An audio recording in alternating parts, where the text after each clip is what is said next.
kids, welcome to the magic world of mathematics. Today I have come for you with a few riddles. Here is the first question.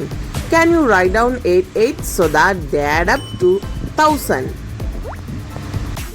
8 എട്ടുകൾ ചേർത്ത് 1000 ആക്കാമോ? The second question is, I add 5 to 9 and get 2. The answer is correct, but how? നമ്മുടെ ക്ലോക്കിലെ 9 മണിയോടുകൂടി 5 മണിക്കൂറുകളൊന്ന് ചേർത്ത് നോക്കിയേ. 2 മണിയല്ലേ കിട്ടുന്നത്? Here's the third question. I am an odd number. Take away an alphabet and I become even. What number am I? ഞാനൊരു ഒറ്റസംഖ്യയാണ്.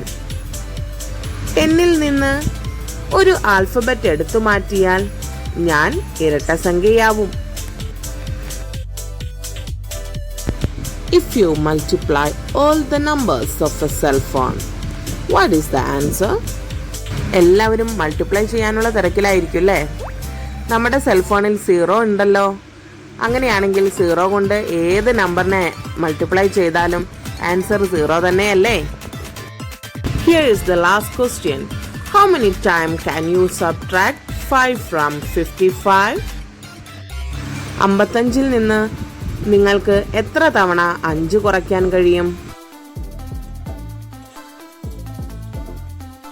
Can you find out the answer? Which 3 numbers have same answer, whether they are added or multiplied? ഈ 3 നമ്പേഴ്സിനെ കൂട്ടിയാലും ഗുണിച്ചാലും ഉത്തരം ഒന്ന് തന്നെയായിരിക്കും. അവരെ ഒന്ന് കണ്ടുപിടിക്കാമോ? ഉത്തരം എഴുതി ഗ്രൂപ്പിലേക്ക് അയക്കാൻ മറക്കല്ലേ. Thank you. Have A nice day.